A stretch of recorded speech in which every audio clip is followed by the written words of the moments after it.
Welcome back to the show, everybody. This is the Upper Tier Podcast. It's Tuesday, not Wednesday, but it's Pro Wrestling Weekly. We are back with a bang. Big thank you to Bren last week who came on. It was great to see Bren. Bren's a kind of a lifer when it comes to the shop and stuff like that. And Bren was one of the guys who did the original. I don't know if you guys you're too young to remember this. They used to do a wrestling show on Dublin FM and Olivia Radio. And Bren was one of the guys who used to host it. So it was great having him on. So he's kind of one of the kind of early podcasters from wrestling and stuff like that. That would have been back in 2006 and 7 and all and everything. So pretty cool. But great to have him on. And he's a big Cena fan as well, Sean. He's a mad Cena fan.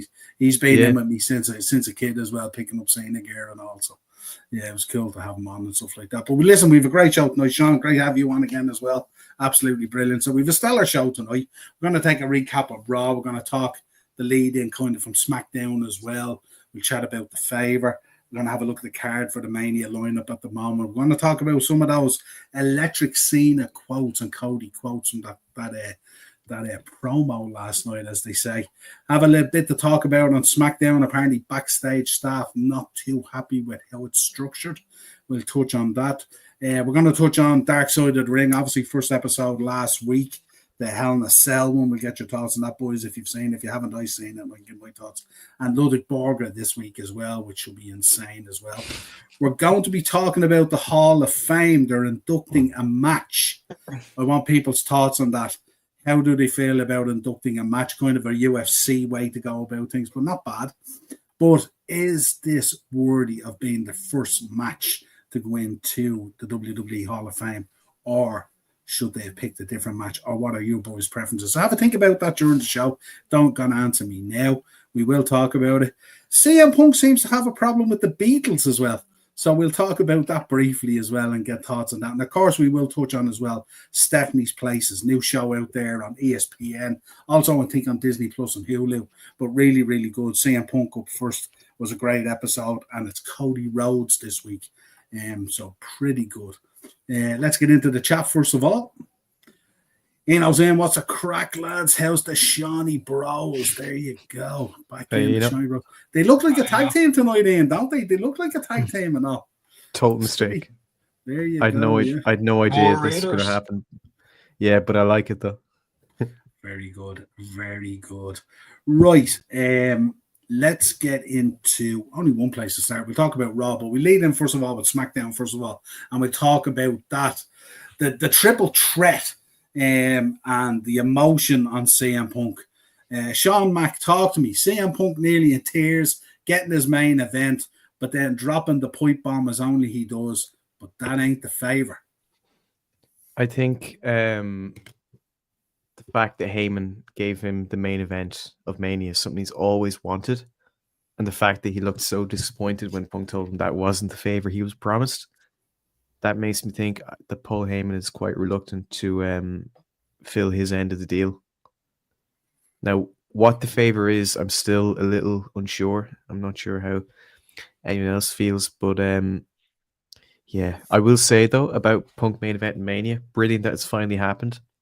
But it does make that MJF promo age not very well. Do you remember he told him, go away, main event, a buy one, get one free 4-night extravaganza? Yes. And now a few years later, he is doing just that. I think it's a great main event for, night one. Yeah, it is night one because Cena and Cody's night two. But I think people are annoyed because they think the women's stuff should main event. And from a Royal Rumble perspective, they're probably right, but when you look at the women's stories right now, especially Io and Sky and Rhea Ripley, that was no place being in a main event in Mania. But the stakes of it being the women's championship, you would think so, but I think Punk, Roman, and Seth is just a very engaging storyline. And it suits. If it was the main event of the entire show, if Mania was still one night, and it was main eventing over the women's matches and over Cody Cena, I can understand you being upset, but that's not what's happening here. And you just have to be patient. I'm sure that the girls will over-deliver, as they always do. I'd say more so Io and Bianca. And I was going to say not Rhea, but I think it's pretty clear to see that she's going to get added into this somehow. Sean, get your thoughts on this. Both Royal Rumble winners. Neither of them main event in WrestleMania. First time ever.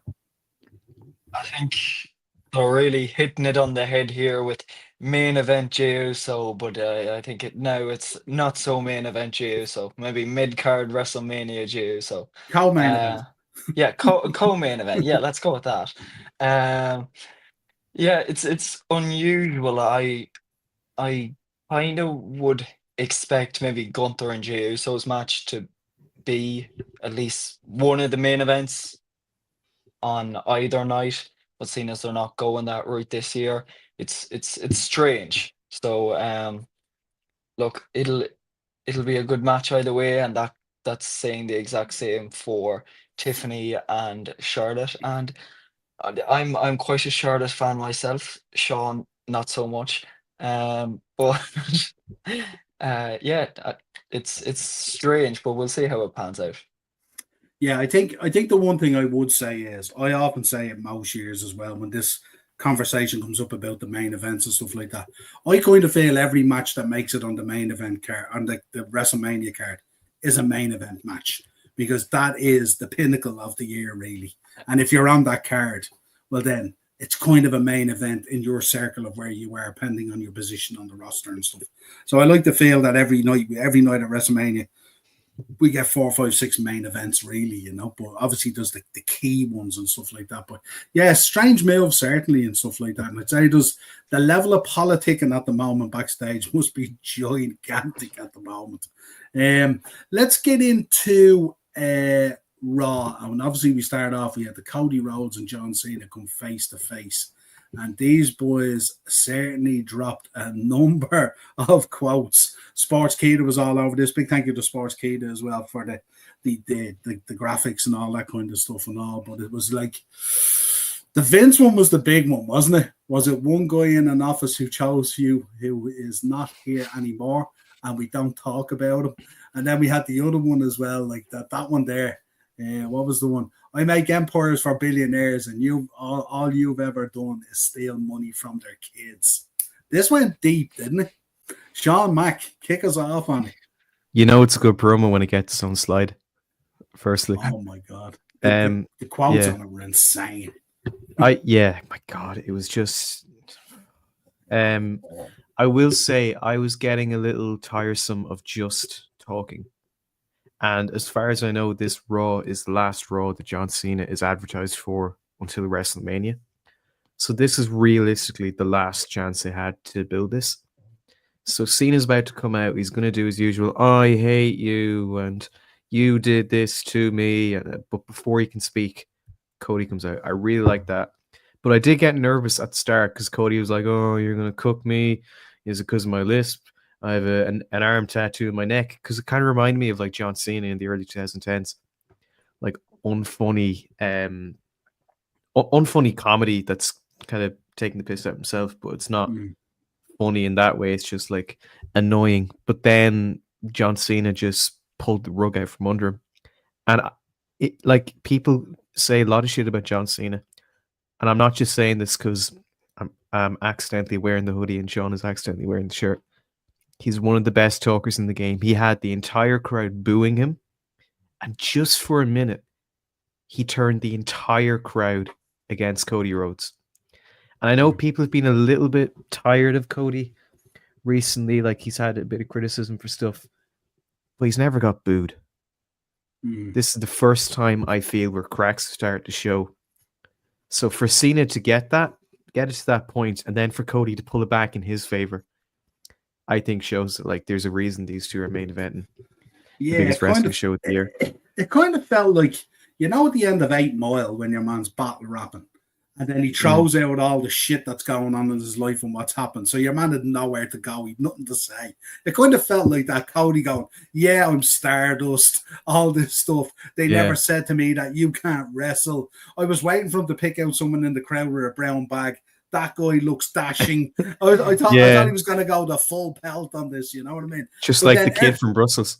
But every time he did it, Cena just answered him, you know what I mean? Like that one, you had to leave because you realized that you're best, you can't wipe my ass. You know what I mean? Like he just went in. And even when he called him a chauffeur, Yeah. If anyone else said that, you'd be like, oh, but the way he delivered it just made it seem so demeaning and so condescending.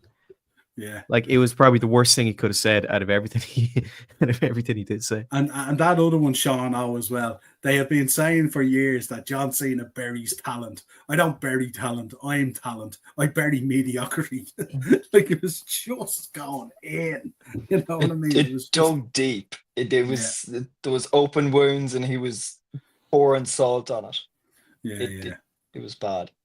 Yeah. I'm kind of like, and because as Sean said, it was so balanced and back and forward as well. Like they were both really, really good. But still, because it was kind of, it felt like the go home one, because Cena might not be appearing till Mania. It kind of had to leave a little bit on the bone still, didn't it? So, but it was really, really cool. And it was like, it was a year, and it was a big one as well, because obviously Glasgow kind of, we spoke about it, kind of flattered to deceive. It didn't really deliver compared to Brussels, and stuff like that. So they really needed to pull this one out of the bag. And because they've done so many shows there as well, it's in London in the O2 and stuff like that. It's synonymous as well with wrestling and stuff like that. They really needed to deliver, and right on the get-go, right out of the blocks on the show as well. So it was absolutely huge. Scroll down through it as well. New Day picking up the win against New Catch Republic. 1 week you're in the Ambassador wrestling for OTT. The next week you're on Raw as the New Catch Republic. That's the life of a pro wrestler, huh? What a downgrade. Yeah. I know. No, good to see the boys back. Yeah, absolutely. Gunther picking up the win versus Jimmy Uso. Boys, this was the turning point, wasn't it? We had spoke about how this had flattered to deceive, really. It wasn't delivering, and we hoped that the match might deliver. Boy, oh boy, did they knock it out of the park last night. Sean O, talk to me. Toy wraps. The brother getting bashed to bits. This got real personal real quick, didn't it? Shit hit the fan real quick. I only got to watch this evening, and I seen photos online everywhere. It was everywhere, all over social media, and I just kind of thought to myself, what the hell's going on here? And then when I watched it and seen shit hit the fan, I couldn't believe it. From Jay getting cable tied to the ropes, and Jimmy just getting battered with the title, and you seen Gunter just covered in blood. It how do I say it? It made me see the old Gunter. Walter, NXT UK, all his old brutal matches. I really seen that, and that's what I want to see, and I hope we see that at Mania. We're going to find out pretty quick, Sean Mack, if blood is thicker than wood, isn't it? And this certainly was the case. And the significance as well of like the cable toys as well, because obviously they would be around ringside for the barriers and the aprons and all that kind of stuff and all. So the fact that they were there and available and the way they delivered them as well was so cool as well. Like, give me your thoughts on it. You must be really pleased at this, because we were worried about this one, weren't we? No, absolutely. When you said blood thicker than wood, I remember the Dudley boys had a t-shirt that said that. They did. That's unrelated, but it just came to my head. Look, I was very disappointed that John Cena and Cody Rhodes was the only real thing I was looking forward to, because it wasn't the case where that is so good and everything else is not quite as good. Cody and Cena is so good and everything else is just kind of bad. And I felt that particularly with Gunther and Jey Uso. And within pulling out a thing of cable ties, a few power bombs, and a bit of a gig, trickle of blood, I'm hooked. I can't wait for this. I agree with what Sean was saying when he said Gunther of old Walter. The thing with Walter is he was dominant and powerful, but there was times where he was just malicious. And he would make an example of whoever he was in the ring against. And I feel he really did that with Jey Uso. But the fact that he didn't just make him bleed, the fact he made him bleed and then rubbed all the blood on himself like he was Patrick Bateman or Gigi Allen or something like that was just a really, really good touch. And it adds emotional depth, because there was nothing to this other than we really like Jey Uso. We don't like Gunther. Gunther's beaten him a few times already. That's not really something that would get you emotionally invested. This is because Jimmy Uso had an narcissist roar in winning this, and Gunther could have won the match 2 or 3 times before he eventually did. And Michael and the commentary as well sold for it. I saw someone say like, Jimmy Uso's getting killed and Michael Cole sounds like a weatherman, and I'm like, no, he doesn't. Like he's screaming. The fact I overheard him screaming to a ref like, "Hey, Chad, you gonna get some security down here or something?" Like, and I find it, I don't get the role of the producers. I know they produce, but when they're outside trying to break up a fight, they are next to useless. Yeah. They waited until Gunther had left and he was, covered head to toe in blood. Then they get in and they break it up they try fix. I would not want my life to be in their hands. Yeah, you would think if it was reality, you would think the minute they cable to Jay, they'd be straight down. Because that's wrong and stuff like that. I was also thinking today as well as I really enjoyed it, and I thought it really lifted the importance of the match when you start pushing the family emotion and stuff like that. That really pulls on people's strings and gets them emotionally invested. But I was kind of thinking as well as if this was AEW, would people be hating on it because of the blood and all that kind of stuff and all? The way kind of they get that wave of stuff with Moxley and stuff like that. But no, I think in this case, I think it worked, and I think they really needed to ratchet it up because it was kind of failing in terms of its importance and stuff like that and all. And it is a big deal, and it should be a big deal, especially for someone like Jey Uso, who's been in the company so long and been so successful so far, But we'll park it for the moment anyway because we're happy in the direction it's going. Lads, I'm sure you had to pinch yourself last night. The Judgment Day picked up a win. No, it was like Finn Balor picked up a win. Yeah, but did you see his tweet that afterwards? I'm back. Yeah, so cool, so cool. Listen. The key is to be able to laugh at yourself, isn't it? That's what's so important in pro wrestling as well. If you can't laugh at yourself and work yourself at times, like what are you at and stuff like that. But this was kind of cool the way this was put together because Penta and Braun Breaker are kind of a formidable kind of pairing and stuff like that. So I don't know whether we were expecting the Judgment Day to pick this up, were we? I don't think so. No, I wasn't sure when Penta was going to get pinned. It's not like Braun Breaker got pinned, and because he's on the losing team, that counts as a loss. Penta actually ate the pin from Pin Balor. I mean, that's just the best news you'd want to hear. I don't think it makes him look weak because, they actually coexist storyline. They've done it all the time. It's not the same as losing a singles match.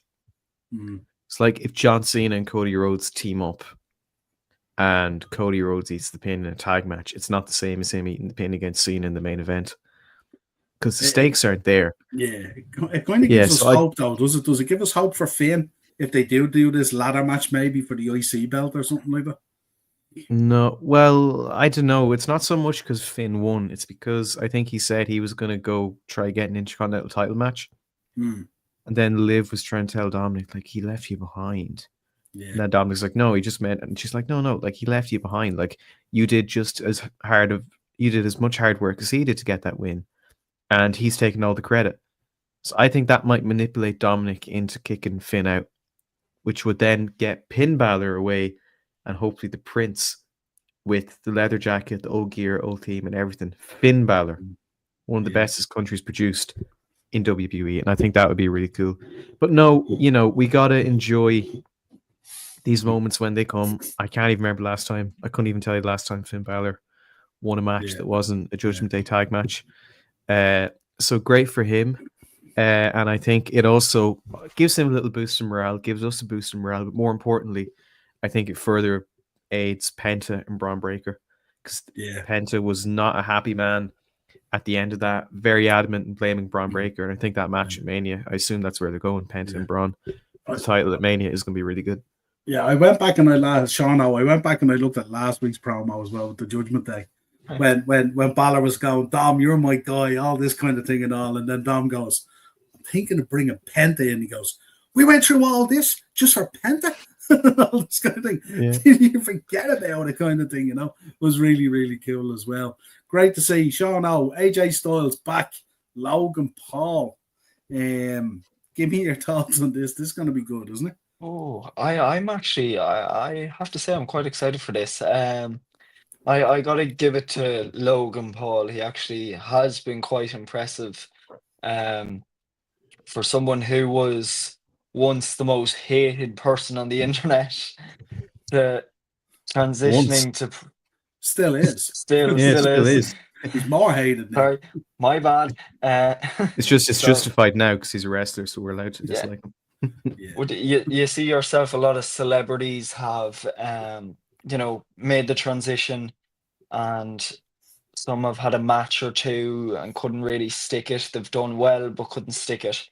And then you get Logan Paul in, who is actually, I have to say, quite a good wrestler. He can definitely hold his own, and I think he more than anything deserves to be in a ring and share the ring with AJ Styles at WrestleMania, because so far the feud is brilliant, from the promos to his new entrance, to Logan's new entrance, his new music, his new finisher. They're building him up, giving him star quality, and I'm excited to see how it goes at WrestleMania. Sean Mack, AJ Styles, WrestleMania. This is an important match for him, isn't it, as well? Because his previous WrestleMania matches have kind of flattered to deceive as well. They just haven't delivered for one reason or another, be it chemistry or whatever it is. If you think back to the match against Edge and all, we had such high hopes that might steal the WrestleMania night, and it just fell way short, didn't it? What you thinking, AJ Styles, WrestleMania, Logan Paul? I will say, you say his matches at Mania have often flattered to deceive. AJ Styles versus Shane McMahon exists. I don't care. That match is so good.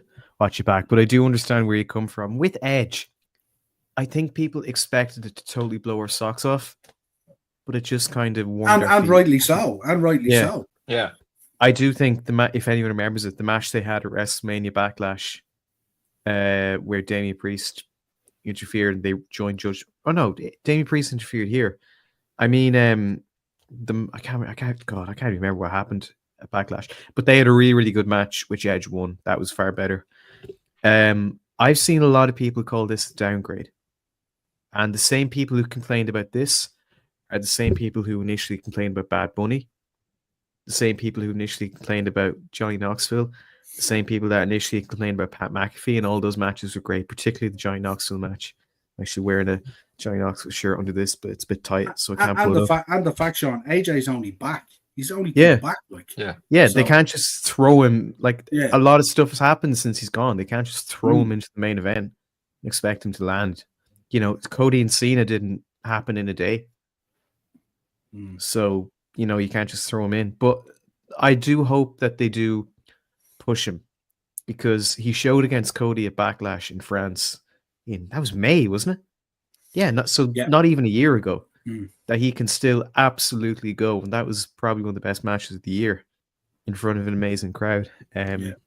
So I think this is a good foundation. If he beats Logan Paul, which I would presume he would, but you know, stranger things have happened. Jey Uso won the Rumble. I think it's a good foundation. Hopefully he can push himself up to the higher, I was going to say hierarchy of the card. It doesn't make sense. The higher level of the card. Yeah, and level who up knows? from the injury. Yeah, level up from the injury. Yeah. And I'm not saying anything or anything, but one of AJ's best feuds, in my opinion, since he came to WWE, has been against John Cena. Yeah. And whether or not Cena wins the belt or not at Mania, and I think I've heard the plan for Backlash is Cena versus Randy Orton, because Randy Orton's from St. Louis, where it's going to be. But I would really, really like to see Cena and AJ Styles again. Yeah, I mean, whichever way it's going to go, Randy Orton's going to be in the main event for Backlash in St. Louis anyway, isn't it? So it just more than depends likely. Just depends how everything flows out. Right, let's move on to the main event, because this Raw seemed to go pretty quick as well, you know. Let's move on to the main event. Obviously, Io Sky versus Rhea Ripley for the Women's World Championship. Bianca Belair as the guest referee. I have to say, Bianca Belair has gotten herself into unbelievable shape, if you've seen her last night, folks.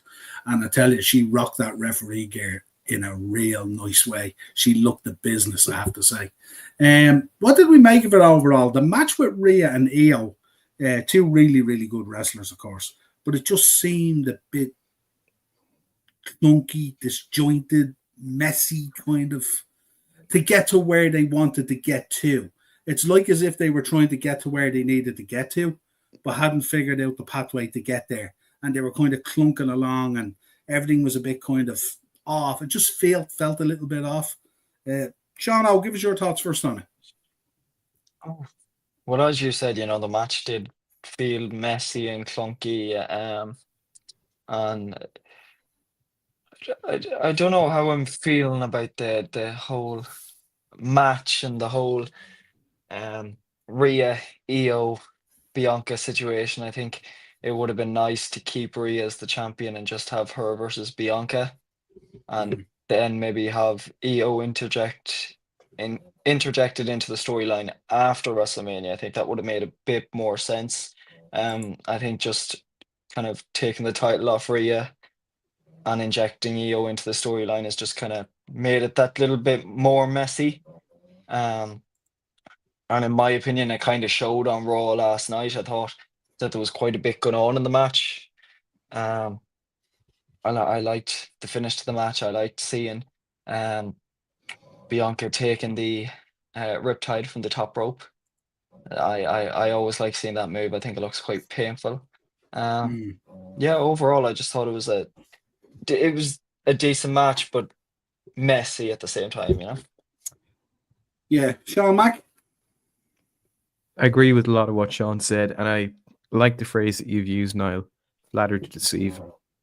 I think it's hit the nail on the head for the majority of this. I talk about the stuff outside of Cody and Cena, and now going through Jimmy Uso, thankfully. Not Jimmy Uso, Jey Uso. It's because it says Jimmy Uso on the... That's what I was thinking. And I think the one that's disappointed me the most was Io versus Bianca / but also not / but also / because she's absolutely going to be in there. Rhea Ripley. You have Io Sky, who is really good, but has been losing steam a little bit. You've got Bianca Belair, who I think is a bit flat now. A bit stale, not really any different. The crowd are starting to kind of turn on her, in Europe anyway. Not turn on her, but just not, be as excited and as engaged as they used to be. And then you've Rhea Ripley, who I think she's really cooled off as well. I'd say she's actually cooler than Bianca. Inserting herself in this when she doesn't really need to be. I think a title change, a shock one, is always good to freshen things up, but it should only be done when there's a plan. And right now, just based on this match and where it's going, I don't really know if they have a plan. If this is where it was going to go, and I mean this with respect to Io, if this is where it's going to go, I would have much rather just keep the belt on Rhea and do Rhea and Bianca, because it's not good now. Now, I will say about Bianca, she was a good referee initially, quite impartial. It must be the colors. When a referee passes the stripes to either another referee or someone who's not a referee, a special referee, they become incredibly weak, where even a single blow renders them absolutely unconscious, legally dead for 40 minutes. And I think Bianca got a bit soft because I think she got shoved or something, and that was enough for her to say no, double DQ. Yeah. And that would have been fine if the match was good, and I don't think it was that good as a main event for Raw, and also just as a match. But I am hopeful because, as I've said, there have been a lot of matches and feuds, especially Bianca. That feud with Sasha Banks going into Mania was shocking, and then the match they had at Mania was brilliant. So I'm hopeful that it will be the case here, but I wasn't impressed with this. But it didn't take away from the episode. I still really enjoyed the episode. I loved being able to watch Raw at a serviceable time. I will miss it, but roll on August. I suppose, yeah, absolutely. I suppose the difficulty for the girls as well is you're following an unbelievable opening segment in Cody and John Cena, followed by an incredible twist and turnaround in Gunther, Jimmy, and Jay. Then you have AJ Styles with Logan Paul, and then you've got to follow all that as well. It's a tough gig when you're trying to follow all that, and people's mindset is geared towards those other things, and especially when you know more or less your two main events now. So we know that this is a main event, but it's main event and Raw. And yeah, it was probably just a tough one because we know how good the three girls are. But what I would worry about now if this carries on is that if this is kind of, I'd be worried if the triple threat now happens at WrestleMania and what's it going to deliver. That would be my concern now, because it just felt a little bit that there was just chemistry missing, that they've spent a number of weeks just signing contracts, sitting across tables, slapping each other in the face and not really doing a whole lot, really, if you like.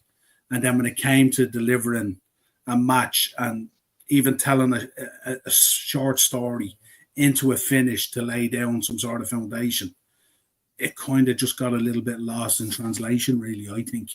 But look, I know how good the three girls are and stuff like that. You know, it's just sometimes it works and sometimes it doesn't. But I'm sure there was a lot of pressure on all three of them, main event and Raw last night as well, which is always going to be tough. So yeah, that's it, Raw.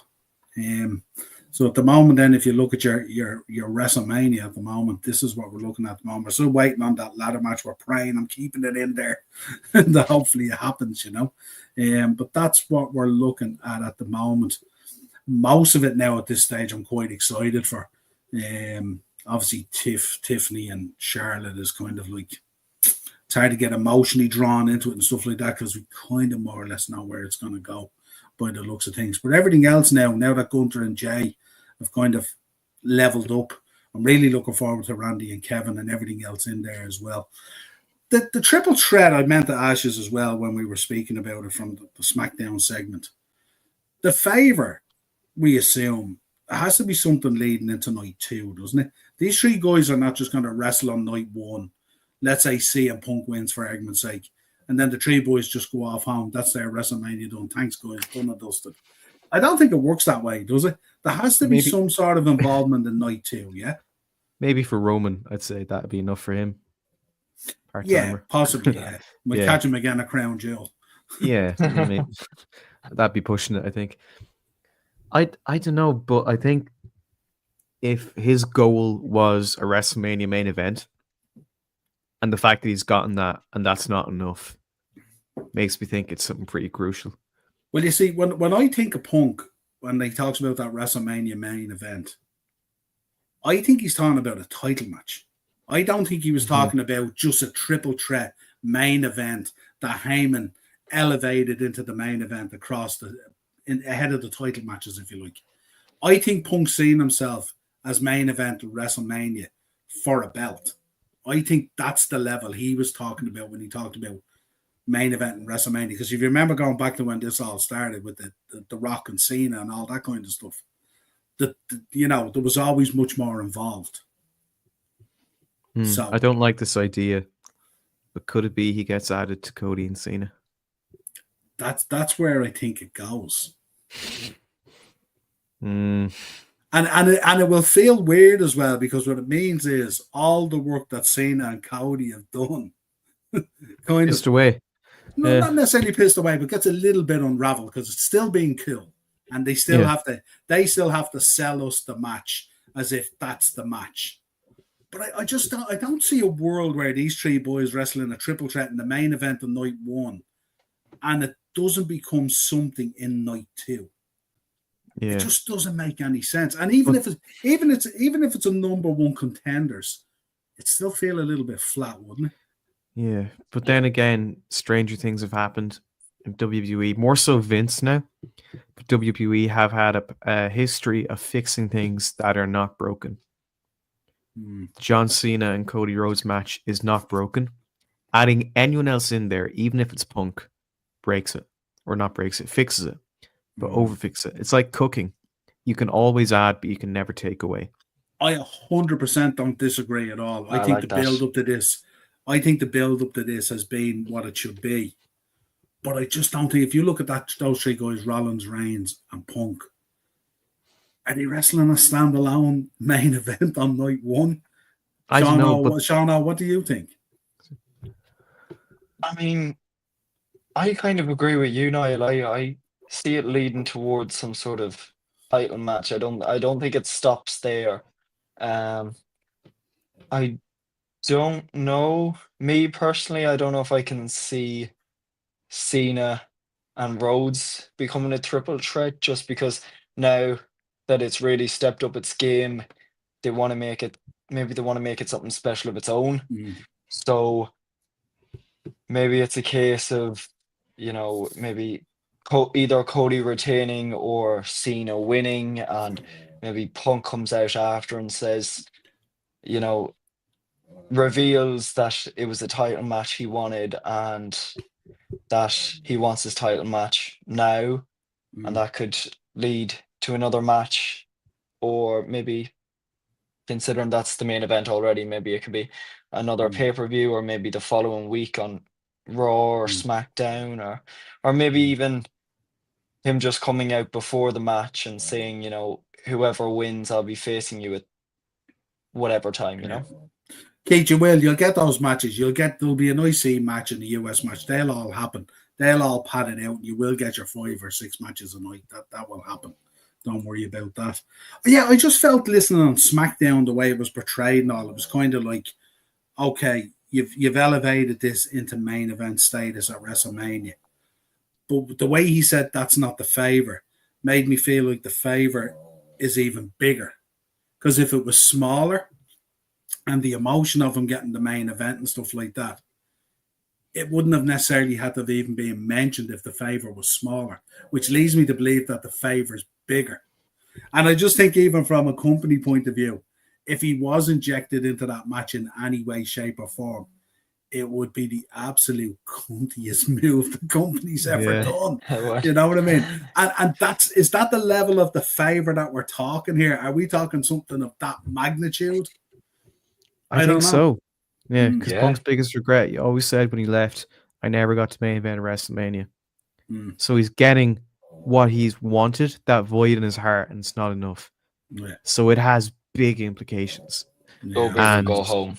yeah, that's exactly Mm. it. Go big. Like I said about cooking, you can always add, but you can't subtract. You can put stuff in there. You can put Punk and Roman and Mm. Seth in there and make it a 5-way. But if you do that, you can't take it out. So they have to be very careful. But I think, yeah, I'm excited, but I don't know. Can you imagine the journey that Cody and Cena has taken us on? And Punk leaves as champion. Can you Yeah. imagine? That's this is the insane world of wrestling and stuff like that now. But just imagine, like, we've had like that, like they put their hands on each other last night as well. We so kind of predicted it eventually had to happen and stuff like that and all. And the promos have been so good, and the build up, and Cena's heel turn. And the next thing, Mr. Pipe Bomb rocks in again, who has plenty of history with both of them, and goes, "Thank you very much," and sails off with Paul Heyman. It would be just insane. God. I I really hate that idea though. Listen. So I hope not. I'm 100% with you, because it will have diluted everything we followed for the last 4 months, if you like, 3 months, and that's the real problem. Chances are probably they'll just push ahead, but I just don't see a world where those 3 politickers in that triple threat don't just head home after Saturday night and go, "Thanks, that's my check. I'm out of here. Thanks very much." What's the point of it then? There's no point to this match, near alone making it a main event. And the fact that they made it the main event and it's going to finish the show means that someone's going to pull the pin out of a grenade and roll it up that aisle before that show finishes. It has to happen. So whatever it is, we will find out quickly. But yeah, there you go. There you go. Let's talk about this. SmackDown apparently came out the other day. WWE production and creative staff are unhappy with SmackDown's 3-hour runtime, calling it a major misstep. Instead of giving rising stars more time, the extra hour has led to weaker pacing, filler content, and creative fatigue. For both you guys, have you felt that while watching the show, or are you surprised that this is what has come out? No, I totally agree. Yeah. Yeah. Okay. Why do you think people have complained about Raw being the worst show for ages? Well, the wrestling, the writing, all that. But the main thing, 3 hours.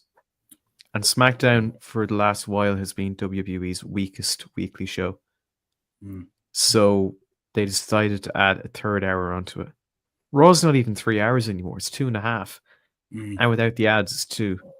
Yeah. So yeah, no, I totally agree. It was a terrible idea. As Chris Jericho said, a stupid idea by bad creative. And I'm happy that, well, the support is saying at least that they're starting to see the errors of their ways. Now, saying that, I thought SmackDown in London was quite good. Then that had stuff on it, like, but the Glasgow and Brussels one was, or not Brussels, Italy in particular was pretty dreadful. So yeah, I kind of felt when I read it as well that this ain't just coming from production and creative staff, that maybe a few roster members have been whispering as well. You know what I mean? And it's interesting, and we did say, look, there's so much talent at this stage. They're drenching talent at every level, every show, even that bloody LFG. They're drenched in talent on it. It's insane. They've talent everywhere at the moment, and it's crazy. But it was interesting that this came out, and I kind of felt that it was going to a few performers as well might be talking into people's ears and stuff like that as well. But it was interesting and something I just wanted to bring up. Sounds like we're going to get another evolution, guys. What's your thoughts on this? Good, bad, indifferent? Extremely excited. Oh, yeah. I loved the first one. Loved it. How did I know this was going to be your reaction? I could have predicted that. Go on. Yeah. I as I said, I love the first one. Becky Lynch and the Bellas. I think both of you know how much I love the Bellas at this point. I've been meaning to go back and watch the first one the last couple of days. So now that, thank you for reminding me. I might do that tonight or tomorrow. But no, I'd be happy to see another one because, as you said, WWE in general is drenched in so much talent. And one thing I've been seeing a lot of on Twitter the last couple of days is people saying, if they're going to do another evolution, that it would be great to get the women from NXT involved. And I think that would be such a brilliant idea. Yeah, that would definitely happen, I think. Brilliant. Like, you've got the likes of Lola Vice, Nikita Lyons, Jada Parker, Stephanie Julia. Victoria. Yeah, so many. And now Drenched in with talent. not to cut you off, but now with the TNA involvement, a few knockouts as well. So like the possibilities are endless. I'm surprised that it got retired though. It's a really nice show to watch. I think the roster only got stronger from its inception in 2018. Yeah. It's kind of like a foregone conclusion. But if this does happen, I really hope it does. I think it'd be really, really good because, as I said, it was a really, really good show. I think the last women's standing match between Becky and Charlotte was probably one of the better women's matches of that year, and matches as a whole. So hopefully, yeah. But then I think it's part of me thinks it's their way of saying another evolution. We love the women, but also sorry about the Rumble being in Saudi. Maybe if we give you this, you'll forgive us. I don't know, but no, if this happens and it comes to fruition, I think it'll be. The only thing about the timing of this coming out is it's coinciding with the timing of someone coming back who does like an main event, and Sean Mack, we wouldn't be overly happy if a certain lady ended up in the main event of this one, Charlotte Flair. Yeah. No, not having that. No. It probably will. I think we've been putting off Charlotte and Tiffany just because we know Charlotte's going to win. If we spend any energy investing in it, we're just going to get so disappointed. Triple H happen. But we also know if there's another evolution, who's going to be main eventing. It's like just connect the lines. Yeah, calling it evolution, assuming it's people evolving. So Charlotte Flair main eventing is not a sign of evolvement. It's a sign of we're in the same place, but we have a few other toys. This could be Charlotte Flair 3.0. Let's just move. You've got me upset about Charlotte. Next slide, please. This would be great. This would be great. Yeah, I was sold on this. Then you mentioned Charlotte. Now I don't want it. I'm gonna get the horrible stuff out of the way first, right? Because obviously CM Punk, I don't know whether this is a heel move or the fact that they were in the UK or whatever it was. CM Punk with Jackie Redmond doesn't like the Beatles and says they're overrated. Just a bunch of overrated, 100% overrated, phony boy band that was manufactured and went through phases. Oh, we're hippies. Now we're psychedelic. Now, fuck you, Sergeant Pepper. Gents, thoughts? Is this a heel move? Surely CM Punk, a man who was a connoisseur of music and the arts, surely has certain level of respect for a band like the Beatles. Maybe it's Doesn't Punk. look like it. Yeah, it's Punk to defy authority. And the Beatles are amazing, but they have a couple of songs that I think are not as good as others. Like any I'll just say band. that much. Like any band. But when they try it, but like when any other band have a bad song, you say they're shit. Yeah. When the Beatles have a song that's not great, you're like, well, it's not my favorite. But they also have da da da da da da. But I like the Beatles a lot, but I'm not great. Like Paul McCartney's solo stuff, I was never. I didn't like Wings. Was never crazy about McCartney's other stuff. Yeah. I find it weird a guy going in on the Beatles who stands on the side of the stage toe tapping to Rancid. Yeah. Well, they're not the same though, are they? No. But No. I mean, in terms of the conversation, you know what I mean. So it's kind of like, yeah, it was kind of weird, but it was weird and funny in a way. Did you see the Beatles movie got announced today, and people are getting a bit upset about it? Yeah. I think Barry Keoghan's going to be Ringo. Oh God. And I think Barry Keoghan is nothing but a bloody nuisance. And then who's going to? Then John Lennon. Yeah. Imagine it's not that good of a song either. John Lennon should probably be LA Knight. Yeah. There you go. Yeah. John Lennon. He already has the shades. And then was it George who sounded like he had a cold? George Harrison. He kind of talk like this, like Ringo. Yeah. I don't know. But then again, yeah. Look, they're fine. But then, and I hate saying this, a lot of people say, oh, if you don't like an artist, it's just because you're trying to be different. No, I just don't like the artist. I kind of feel that can be the case with Punk. But yeah, but the Beatles are an amazing band. They've stood the test of time and are still so loved and revered to this day for a reason. Well, let's get on to this then, because we do know deep down below all these sweaty hugs, all these smiles, all these interviews, all this, he's my guy and he's my guy now. That little bit of asshole still lives deep down in that and stuff. I have to say, I'm really enjoying this, and I was kind of thinking about it originally, and I was thinking, here's another show now. But I liked it. The Punk one I thought was really good. I don't know if you guys caught it yet or if you've seen it. I saw a bit of it because I think they advertised it on, was it Raw or might have been SmackDown. But I think Punk is now in a really, he was always honest, but nice honest and empathetic. And I think that really translates.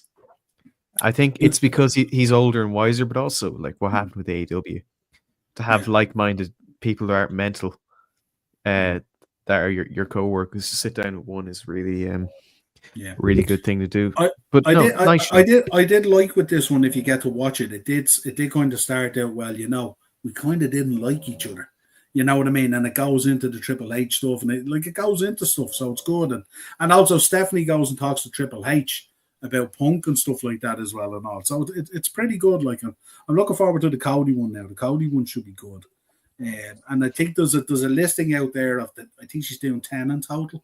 There's a listing out there of the 10, and the listing looked pretty good and stuff like that. So yeah, I'll have it for next week's show, the actual full listing, and we'll take a look at Cody's one as well. But the Punk one I did enjoy, and it did show as well. It kind of, in itself, it kind of told a story of leaving, but I should have never left. It was a huge mistake leaving in hindsight, but I had to get to where I needed to get to, kind of thing, and stuff like that and all. And it was good, and Steph was good as well, and it was really, really enjoyable, I have to say. let's get on to something else. Dark Side of the Ring. We started off with Hell in a Cell. Lads, is there anything we learned from this apart from the fact that a bunch of people kind of regret a little bit that it happened?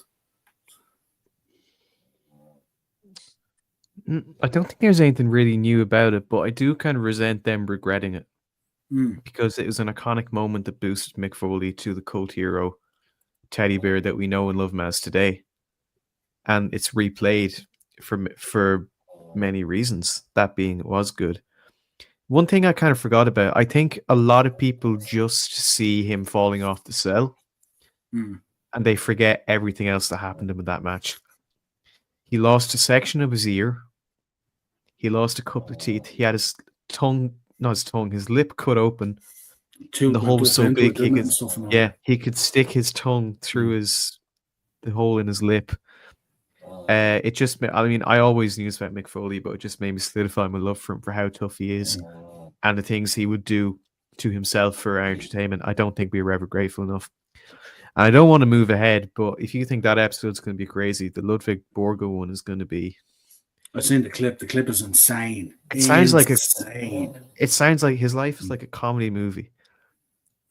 Like a Nazi wrestler who moves into music, then moves into politics, and also tries MMA.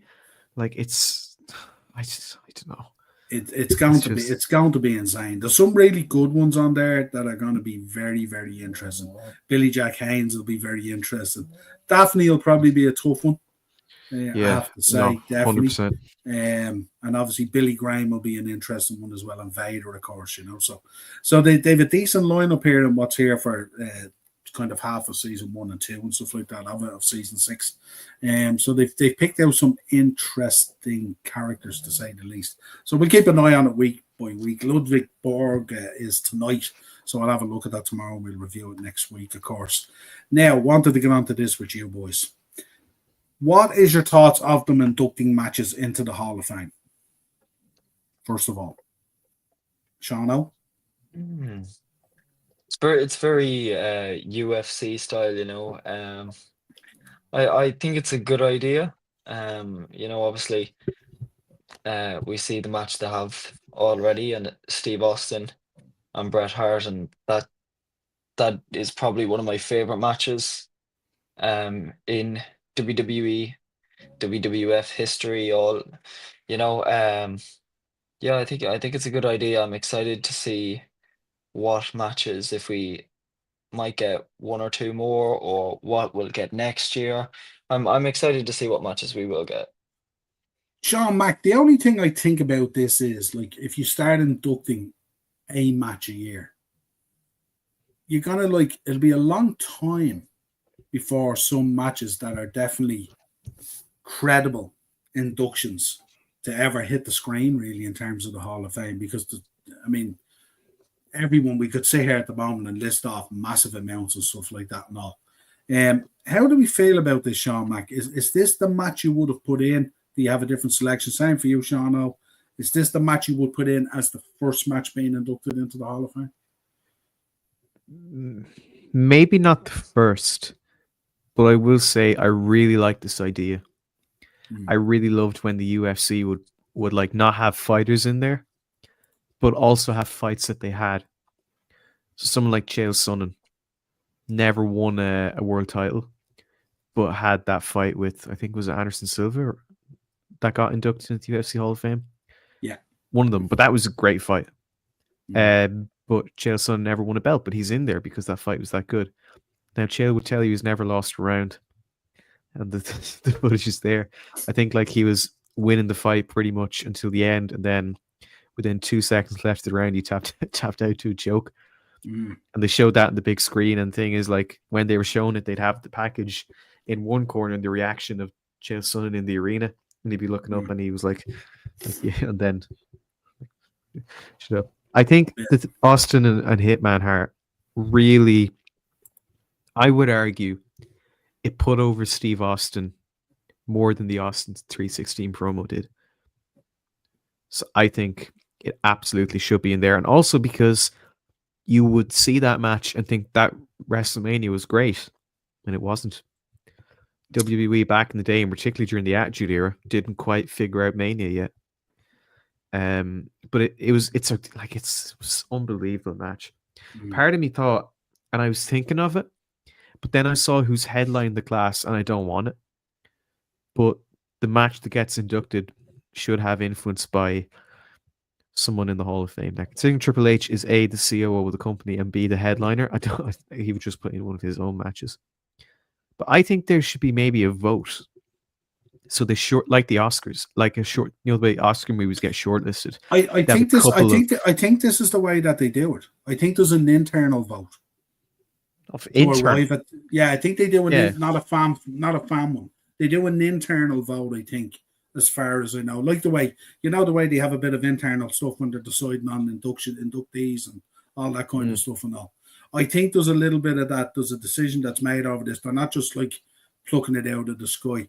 Do you think maybe they could go two ways? Maybe they could have the company nomination and they could have a fan nomination.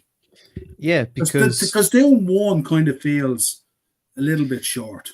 Yeah, just one. Now it could be because it's so new and they're not sure they're committing to it, so they don't want to put a bunch of matches in. So I can see from that point of view, but I think a few more, and also let the fans decide. If the fans can vote for Slammies, maybe if they did two, one fan one and one internal employee one, if you want. You know, one of the Slammy awards that the fans get to vote for is Match of the Year. So if we're able to do it for the Slammies, why can't we do it for the Hall of Fame? Oh, you're saying there they just added Triple H versus Cactus Jack Street yesterday in the Hall of Fame. Yeah, that was on that came up on Raw. Yeah. So there you go. Brilliant match as well. Yeah, so it seems like that sells your point then. Yeah, that sells your point then. Okay. About having that. So yeah, no, that's cool. And is that because the match is great, which it is, or is it because Triple H is headlining and they want to put him in something? I think it's partially both. I don't know. I don't like Triple H headline in the Hall of Fame. I don't think you need any added value to that. We know the stellar career he's had and what he's done in the business on so many levels and stuff like that. And Triple H will never tell you this, but he hasn't had very many good WrestleMania matches. You know, the way Austin and Bret Hart is Mania. I would think the majority of the matches going forward will be Mania. Yeah, it's a Hall of Fame thing, so they want to make the best of. But I don't know. But no, I really like the idea. The matches that are in there now.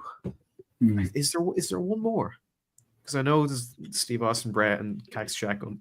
Maybe there is. I mean, we're obviously still 2 weeks out and stuff like that, or 2.5 weeks out, you know. And it's still for an event that's asking us to pay nearly $300. We might need 200 a bit more. And 250 quid as a starting thing to meet Sheamus in Dublin. Yeah, so that gives you an idea what the prices are going to be for main tickets. Yeah, that'll be in there at some point. Well, now that you mention it, that leads us on nicely to our round of gouging again. There we go. I thought you were going to say something about Hogan and Andre, and I was like, I can't wait to reminisce, but... I thought the Roman Reigns and Wiseman thing was cool. The fuck Wiseman, you see this shit? Yeah. This annoys me greatly. Let's get out of the way quick. So we had a look first of all. So the after dark, the after parties and stuff like that. I had a look at the Machine Gun Kelly and the Usos, right? 90 quid in general admission, which I'd say parks you in a corner where you need binoculars. Outside of that, then it's about 500 quid for a shared VIP table. And the worst thing about that is when you pay and you go in, Machine Gun Kelly's there. I wasn't worried about that, but I would I would have liked to see the. I think out of all of these, probably that's the one I'd like to go and see because I'd like to see the Usos. Yeah, you know. But then again, you could bring back all my favorite wrestlers in their prime, and I still wouldn't pay these prices. No, not even. But you are potentially going to meet the new world heavyweight champion. Yeah, as well. Again, you know, so it's kind of cool. Now, listen, I ain't paying the dough. You know me. No, but if you break down these, go ahead, Jack. Sorry, but just totally irrelevant. But on the Sunday, you also get to meet WWE's former favorite band musician, Flo Rida. Yeah. and former 24/7 champion Gronk, as well as Damian Priest. I mean, shut up and take my money. Come on, convince me. Yeah. You haven't convinced me yet. I don't know. And then we have the prices in the corner for the meet and greets. I don't know if you can read them there, but Bianca Belair, 299, 300 quid basically. Rey Mysterio and Charlotte, 500. Braun Breaker, Liv Morgan, 500. Jimmy and Jey Uso, 650. Damian Priest and Tiffany Stratton, 500. These are insane prices. Imagine paying 500 quid and you have to see Charlotte Flair. If I was her, do you ever see the clip of Mr. Bean on First Date, or not First Date, Blind Date, and he gets the girl, and the girl goes in for the kiss, and he like pushes her head out and shakes her hand? I'd probably give Rey Mysterio a hug and then do that to Charlotte Flair for 500 quid. I guess they're probably going to do 3 of them, Keith, I would imagine. 3 matches into the Hall of Fame. Because the thing about putting the matches in as well is you kind of don't really have to pay anyone. You know, you don't have to pay anyone. So it's a clever way of getting something in there on the cheap. Gunther will retain after CM Punk might be his next opponent after WrestleMania. They've been doing that at house shows, that match. They did it in Belfast, like the night of OTT. And the reason they do those kind of matches in house shows is to trial them with the smaller crowd and see how they are with the big crowd. And that seems to have gone really well. So I'd say more than likely that could happen. Interesting. If Gunther retains, though, good Lord, folks. I could see. What am I going to do with those millions and millions and millions of yeet glasses? Bonfire. I heard they're trying to put Ken Shamrock into the Hall of Fame this year. Maybe. I like me a bit of Ken Shamrock, so yeah. Well, I'd like to think now that they're charging into the bloody event and they're charging, mania prices nearly for tickets. Yeah. Do you remember he was inducted into the TNA Hall of Fame by The Rock? Yeah. Yeah. What a weird timeline that was. Yeah, but no, Ken Shamrock would be great. But I think they're overstacking it because they normally put in like 4 or 5 people, and they count tag teams as one, and like the Warrior Award and they don't give any other awards. But Ken Shamrock would be great.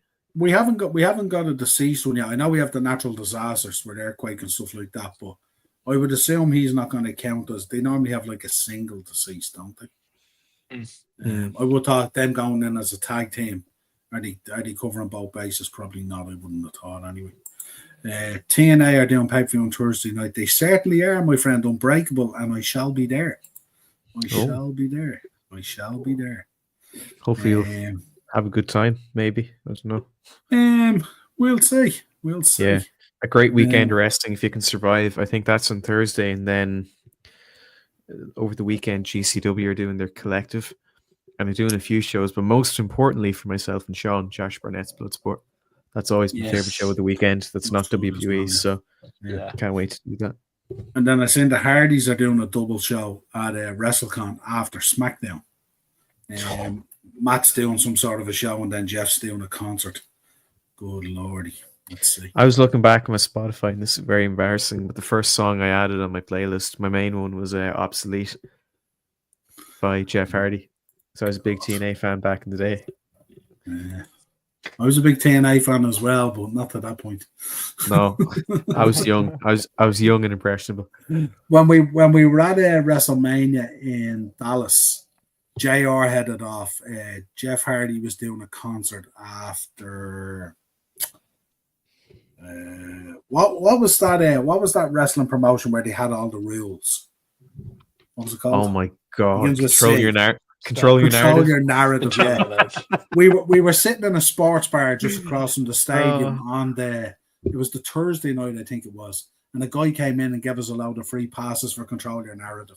And JR went to it. I couldn't go. I couldn't bring myself to go.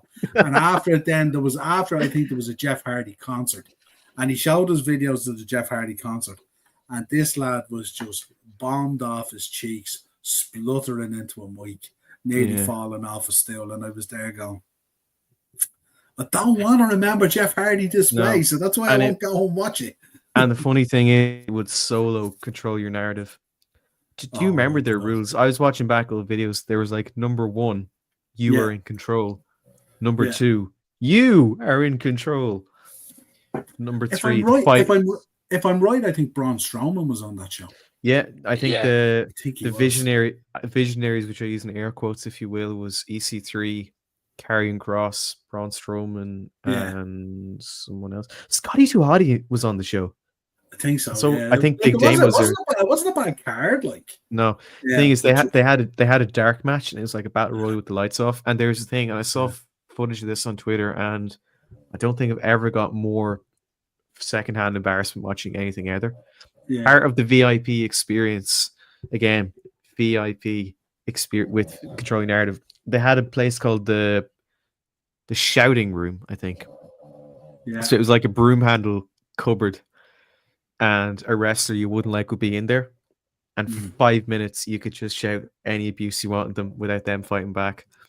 And it's just EC3 looking at someone like this, like let it out. While they're like in a couch on a couch in like a little closet that's about the size of a coffin, saying like, "Oh, you suck and I hate you," and like it was so bad, but so funny, but but daring. And I admired them daring it. It's daring, but the same way putting your hand in a fire is daring. Or the same way that covering yourself in honey and running out naked to a beehive is daring. Oh god, yeah. It was and I'm not comparing having a match in the dark to doing that, but you know what I mean. Like but I do. It was such a funny show. I miss it greatly, and even the Q&A. I remember EC3 did like an AMA for it, and Austin Aries was involved, and he was accused in the Speaking Out movement. Yeah. And someone asked him, like, is he going to be involved and has he been investigated? And he's like, I looked him in his eyes, man to man, and I said, did you do it? And he said, no. That was the end of it. And he's part of it. So it's like, did you do it? No. Okay. Yeah, you can come. My God. There we go. We need to bring it back. No. Right. Let's take some history and some birthdays. Weird week this one, obviously, because this is typically WrestleMania week. So obviously they've shunted it out 3 weeks or whatever it is. So a lot of the history that comes through this week is from previous WrestleManias. So we go down through it anyway. There's a few. 1990, WrestleMania 6 was held at the Toronto Sky Dome in front of 67,678 fans, which included a future rated R superstar in the crowd. This was the first WrestleMania to be held outside of the United States and to feature a face versus face main event where both of the promotion's premier championships were on the line. Of course, we got Hogan and Warrior, and the rest is kind of history. But there you go. 2001, WrestleMania 17 was held in the Reliant Astrodome in Houston, Texas, in front of 67,925 fans. I went to WrestleMania 25 in Houston, Texas, and it was in the stadium, the new one that was built right beside the Astrodome. And the Astrodome, very like the Silver Dome, was wrapped around in chicken fence and just melting into the ground. So sad to see. The history in the building, so sad to see. Yeah. Which was the second largest WrestleMania crowd at the time. This was the first Mania to be held in a stadium-sized venue since the 92 edition. 2007, WrestleMania 23 was held for the first time at Ford Field in Detroit in front of a record-breaking 80,103 fans. I was offered a free platinum package for this about 2 weeks before the event for free. Shout out to Natasha if she's listening. She offered it to me and I couldn't go. I had nothing prepared. And one OTT owner, Mr. Joe Cabray, I sorted the package for him. And he went over. And if you go back and look at WrestleMania 23 in Detroit, he's camera side looking into the ring, and he's like this with his arms folded, and he looks like he's bored out of his backside. But he told me afterwards he had a great time. Yeah, if you look at it, go back and look at it. He's kind of up and slightly to the left off the middle of the ring. You'll see him there with the arms folded and the guns out. I'm just trying to remind myself what the main event of that was, and I just remembered John Cena, Shawn Michaels. Yeah. Brutally underrated main event. I remember it was the first time in ages that anyone hit a pile driver. Shawn Michaels hit Cena with a pile driver on the steps. This was the one where Cena, wasn't this the one where Cena came in the car and then you could see him climbing off the back seat? He didn't actually drive. Yeah. And subtle foreshadowing, it's going through the street and then The commentary like, what in the world is this? What is this? You're Fast and Furious. And then a few years later, he's in Fast and Furious. But I think I remember hearing about that. Shawn Michaels was pissed off at Cena because apparently he didn't sell his leg enough. Or something like that. Yeah, I thought that was something with my microphone. I'm like, I don't even have any dogs. No, it's my dog behind me is snoring his head off. Like a human, basically. It was the second. No, he's not watching. And they were asleep. He is. It was also the second time, of course, we got Aretha Franklin singing America the Beautiful at the start as well. Ticket sales for the event grossed over 5 million, and an estimated 25 million was pumped into the local economy. Also, this was the company's most bought pay-per-view at the time, with 1.21 million purchases in the States alone. 5 million in ticket sales. Huh? Should he get that now just for front row? Yeah, no, for nosebleed. yeah.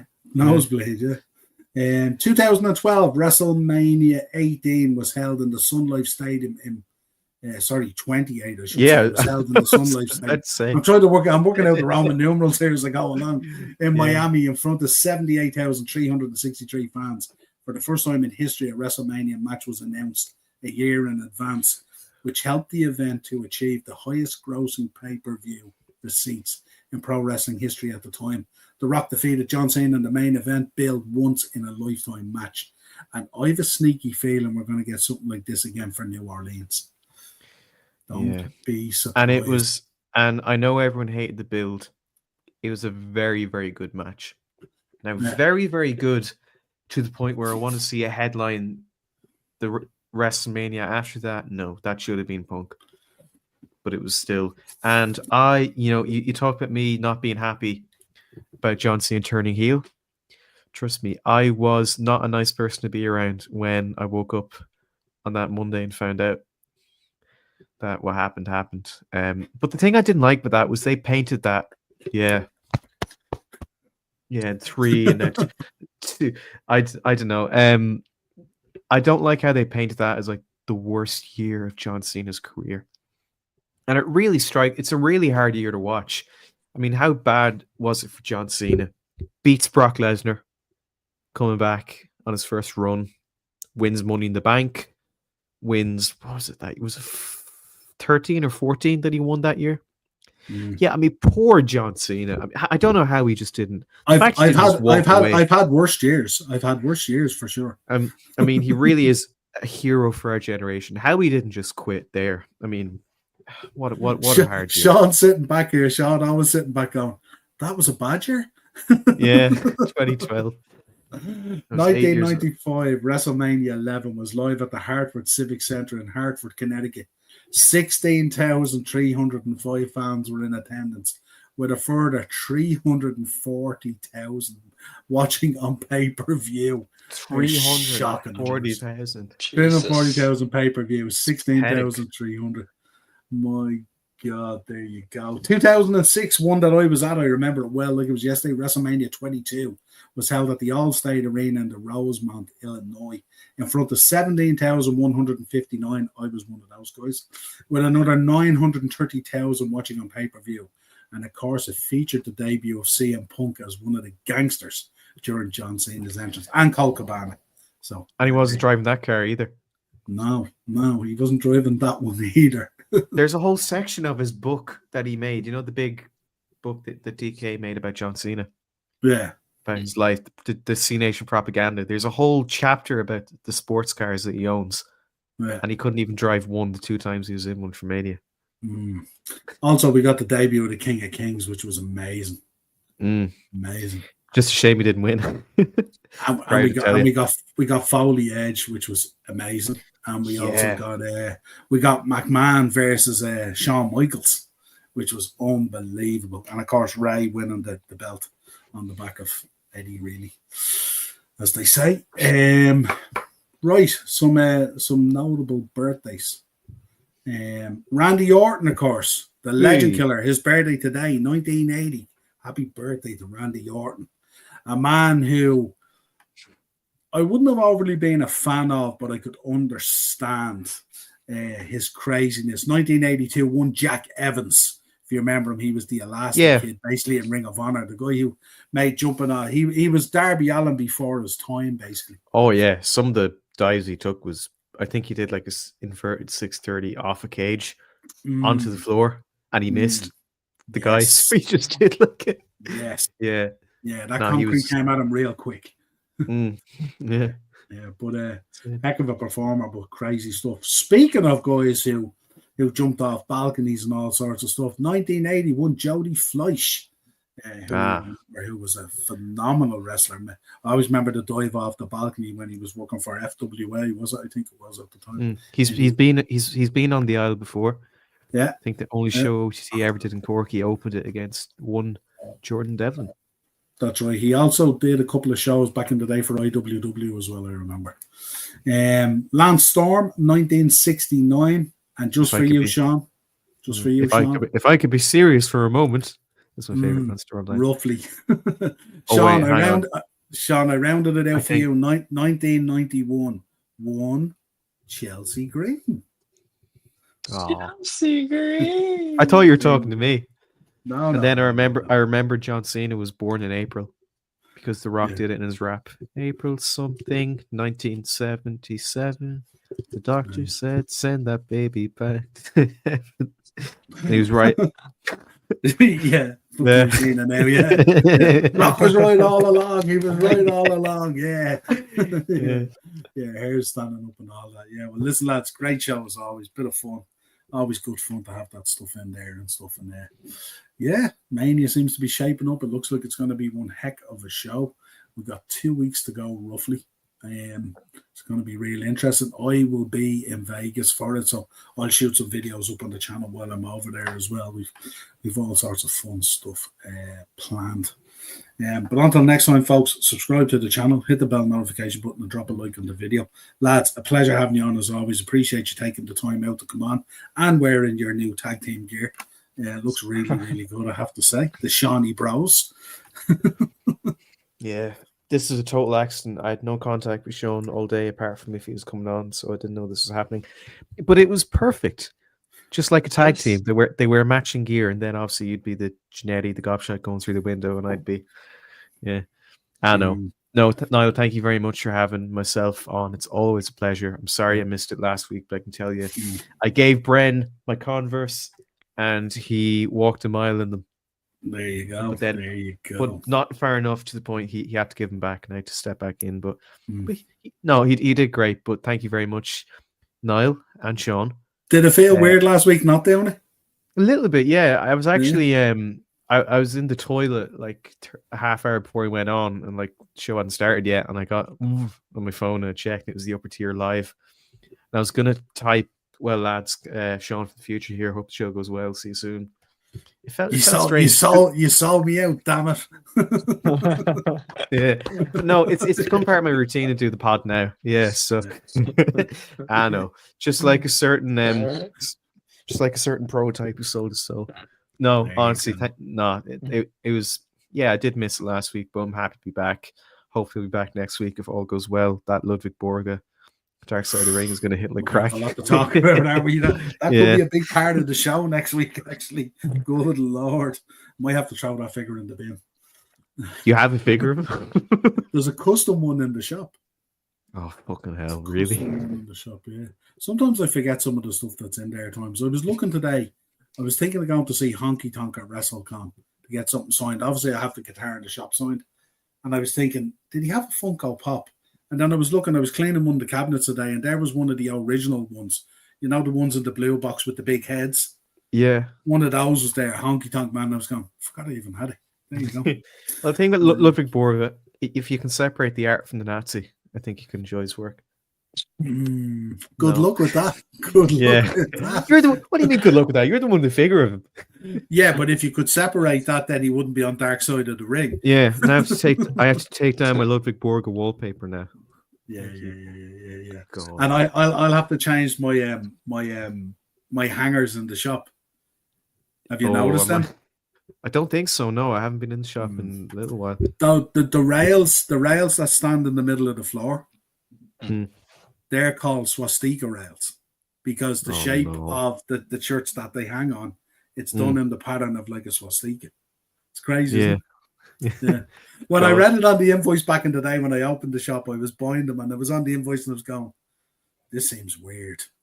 Yeah. There you go. That wasn't on the bill yesterday. No, absolutely not. Wasn't what I ordered. Yeah, absolutely. But there you go. You're going to have a Father Ted moment.